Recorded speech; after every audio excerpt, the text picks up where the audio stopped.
This program is brought to you by the Department of Justice and Constitutional Development of South Africa. In the pursuit of justice, we are all equal before the law. These are some of the stories that have led to the final verdict.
Sejo, yazi ntoni benicinga sizonida umuntu pespan yabo yayafuneka aphuma apha emdantsana yabo ungawari ngenyuka igrand yabo ngizothetha nemboza na udwale uyangithola ungazohlala nam nothando sisele every weekend hayi zibile mntanam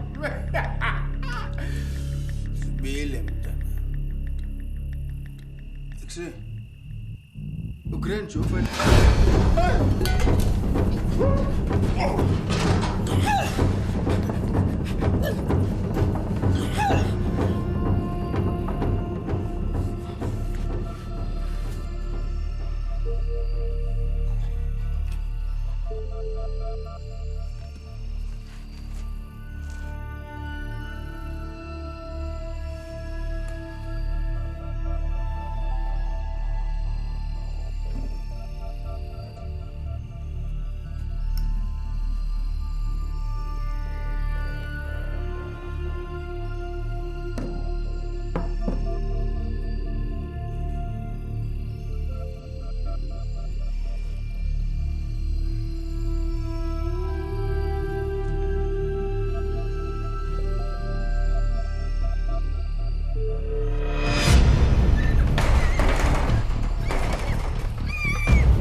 We've always had Muti murder in South Africa. It's definitely not a new phenomenon. There is kind of a symbolic logic to the use of body parts. A hand might be used for increasing a businessman's success in his business because it takes the money and beckons customers. Brains might be used for in terms of intelligence. Genital organs might be used for fertility. So there is some kind of a, as I said, perhaps I refer to it as symbolic logic in between what a body part is usually used for and what it can be used for in Muti murder practices. According to investigating officers that I've spoken to, they say they believe that they will do it while you're still alive, because if you are dead, they believe that everything is dead. I mean, it won't give the necessary potency that they believe the body parts can give. These types of crimes are reported every day. They are shocking when you hear them for the first time. There are still people who believe that they can be cured by getting a person's limb or a person's blood or person's ear. On the 26th of November 2004, law enforcement found an innocent man stabbed in the face and chest and left for dead in Mdantsane near East London. The victim's wife had been brutally raped at the scene of her husband's murder.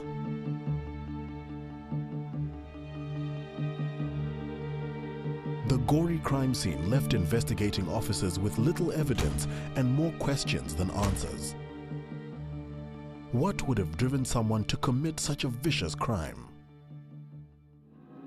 A few months ago, a human head was found in the refrigerator of a traditional healer. Last year, an 11-year-old boy was found in Limpopo still alive after being butchered for his organs.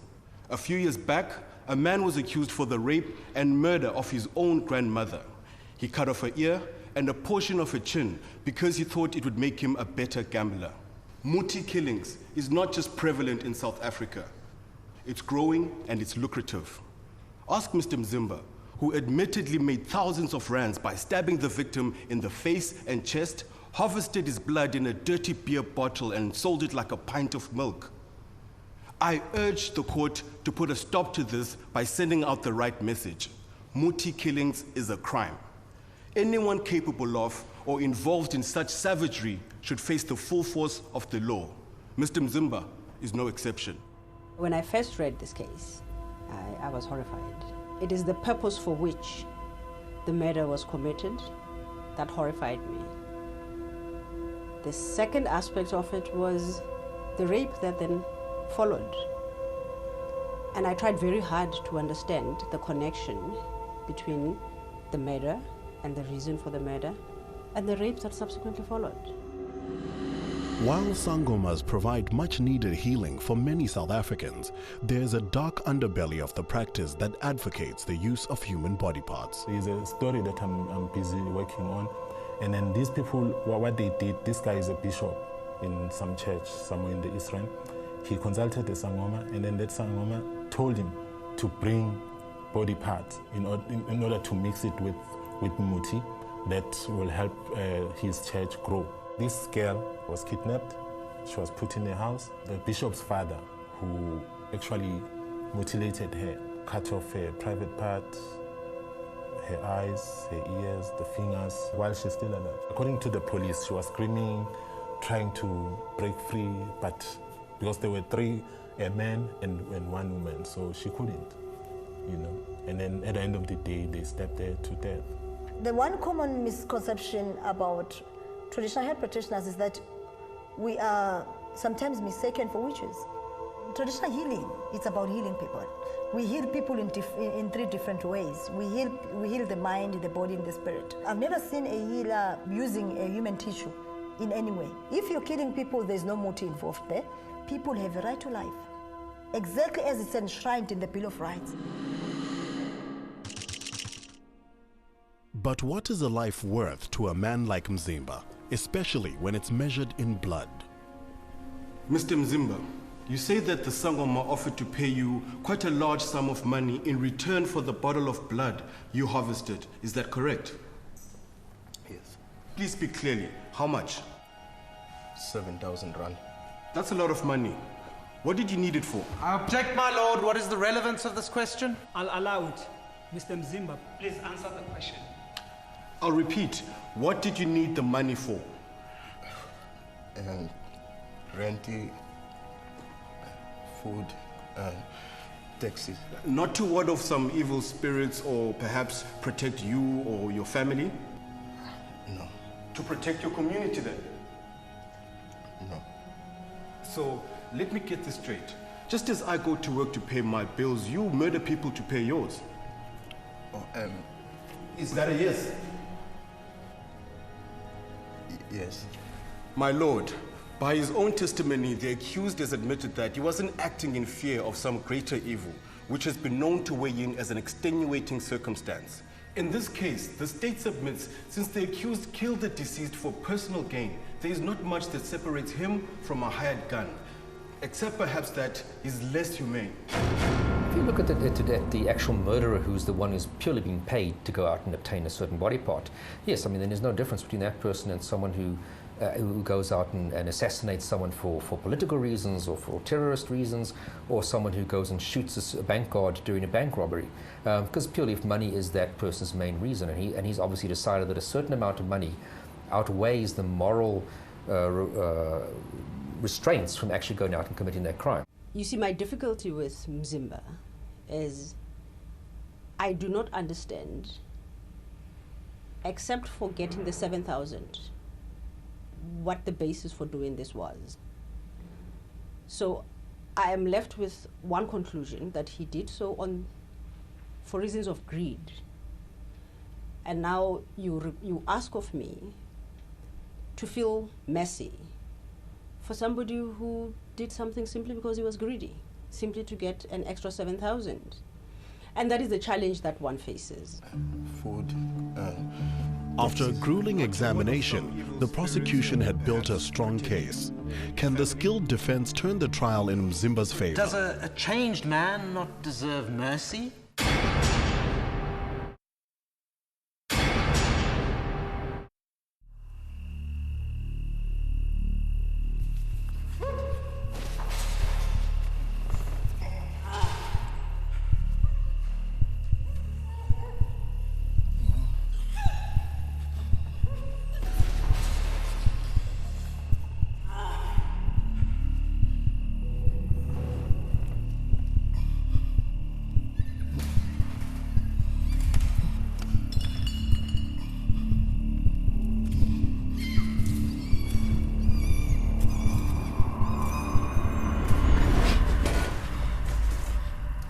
Kwenzenjani babe? Kwenzenjani? Alright. Kwenzenjani? Khuluma uyangithusa phela, kwenzenjani? Alright. Babe. Khuluma baby. Khonto fana itshele yona. Mamela. Yini baby, kwenzenjani? 2 months after committing the horrific crimes, Mzimba struggles to come to terms with what he'd done and handed himself over to the local police. He did this even though the deceased wife never laid a charge due to her fears of the wayward Sangoma. Committed this crime in 1 month, and 2 months later he reported himself to the police. He was cooperative from what I understand. He confessed and he showed remorse. So he assisted the court by giving all the facts, and he was remorseful for his act. At the end of the day, it is the court's decision how much of that should be taken into consideration in passing an appropriate sentence. The accused hand themselves into the authorities when there were outside influences, like he committed the crime in a drunken state where there was alcohol involved, or else where he was promised some sort of a reward and the deal went sour sometimes, or he didn't get the reward and he feels guilty. Obviously the police, we prefer to people who would come forward after having committed any crime to confess this. Unfortunately, the reality is that most people do not do that, and it requires investigation to identify them. If they're going to be arrested, you'd have to give their normal constitutional warnings, which informs them of their right to remain silent and of course not to incriminate themselves. Those are very similar warnings that are repeated during the actual formal confession. So a confession isn't just when someone walks in and says, I did it. It has to be done according to formal guidelines, which is it's taken down in a written document that has very clear warnings that the person has to be conveyed in that person's language to them to make sure that they know exactly what they are confessing to and what the legal implications are thereof. It does happen that somebody commits a murder similar as this, but for different reasons. Either they believed that their life was in danger, or the life of a loved one is in danger, and they acted truly believing that they are defending their loved ones. Now, in a situation like that, I can understand mercy. But simply because you want 7,000 you never had, it does get a bit difficult. It's a tug of war of emotions. And on this one, I don't think that mercy overrides. Due to the fact that he could not afford a lawyer, Mzimba used his constitutional right to free legal representation by using the services of legal aid. Then continued drinking at the deceased's home. Now, this kind of intoxication was bound to affect not only his vision, but his judgment as well. My lord, the devil was already at work here. Objection, my lord. Are they really going to go with the devil made me do it? The devil is not on trial here. If he were, I'm sure you'd also be sick to death of hearing every Tom, Dick, and Sipho blaming him for their crimes. Watch your tone, counsel. Excuse me, my lord. The devil made me do it. My lord, despite being driven astray by wayward Sangoma, my client is also a poor man. His motive was not to harm the deceased. His motive was the 7,000 rand that he would receive for the deceased's blood. Now, the state has said that this crime was motivated by personal gain. But my lord, my client simply needed the money to survive. Does a changed man not deserve mercy? Is his confession not a sign of genuine remorse? My client walked into the police station and handed himself over to the authorities without the police even questioning him. In fact, if it wasn't for his confession, we wouldn't even be sitting here today. So, I ask the court, does this stand for nothing?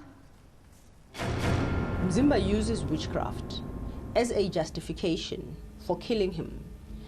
And in the context that he became aware that some Sangoma, and I put that in inverted commas, required human blood, for which he was willing to pay thousands.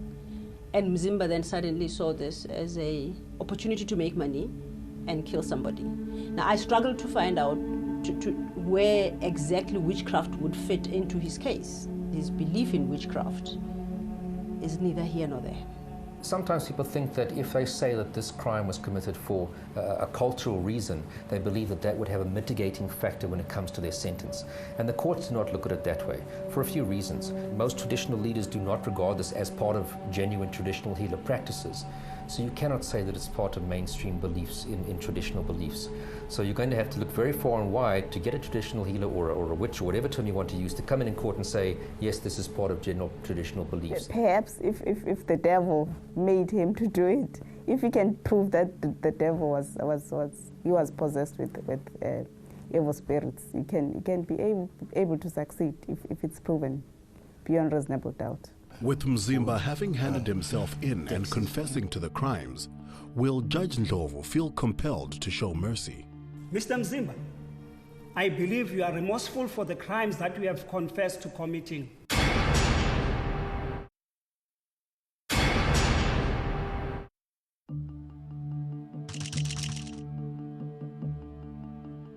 The state submits that the accused was motivated to commit murder by personal gain, by money, by greed. And the rape motivated by lust shows a blatant disregard for the rights of a defenseless woman. My lord, with the assistance of the accused's own confession, the state has proven beyond reasonable doubt that Mr. Mzimba murdered an innocent man and then raped his wife. He is not a victim of poverty. He was not driven by his beliefs or puppeteered by the devil. The defense has even dangled Mr. Nzimba's confession and alleged remorse like a get-out-of-jail-free card. But I asked the court to look at the accused's previous record. He has been convicted for the unlawful possession of marijuana, for assault with intent to do grievous bodily harm, and attempting to escape from lawful custody. This is not the track record of a changed or remorseful man. This is the track record of a man incapable of learning from past mistakes. Accused is permitted to raise any type of a defense when he's trying to defend his case, depending whether that defense sits or sinks well with the judicial officer or with the judge. Having read the reports in which children have been butchered alive for the sake of making medicine, I am becoming increasingly frustrated at the horrific and senseless nature of these so-called Muti murders. It is one thing to believe in traditional healing and another to sacrifice a human being in order to do so. Mr. Mzimba, I believe you are remorseful for the crimes that you have confessed to committing. However, the court must impose a sentence that will send out the right message.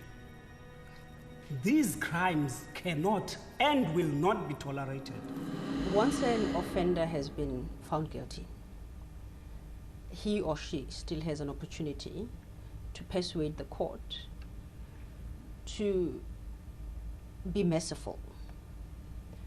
And in order to do that, he must furnish relevant information to the court that will assist the judge and at arriving at an appropriate sentence.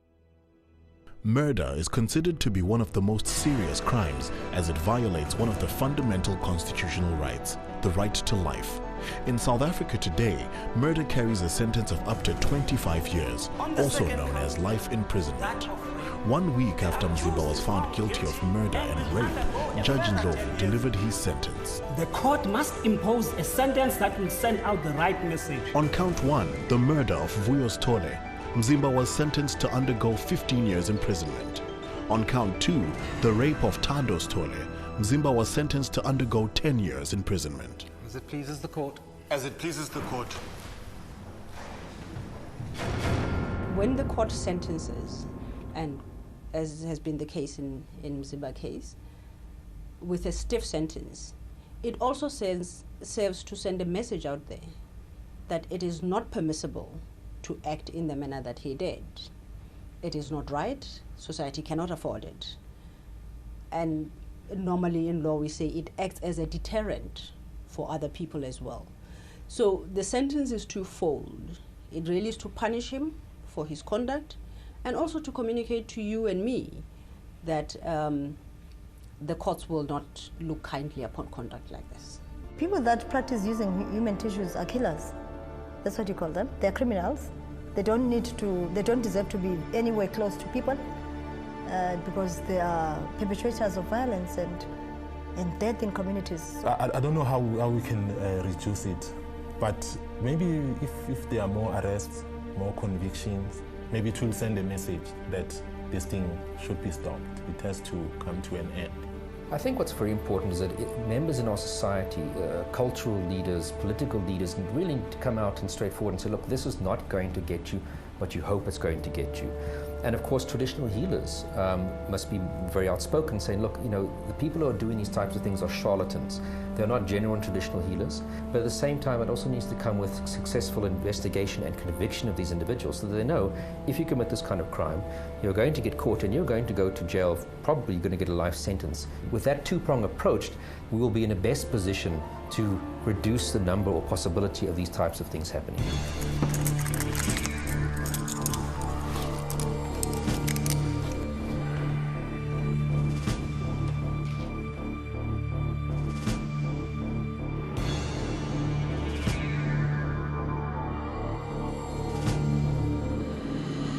The Mzimba case teaches us that no matter what the cultural beliefs of an accused are, such beliefs are never an excuse for murder. Cultural beliefs can, however, serve as extenuating factors which the court considers when it decides on an appropriate sentence. In terms of the constitutional right to a free trial, a confession must be freely made and the police must inform a person of the right to remain silent, of the consequences of not remaining silent, and of the right to legal representation.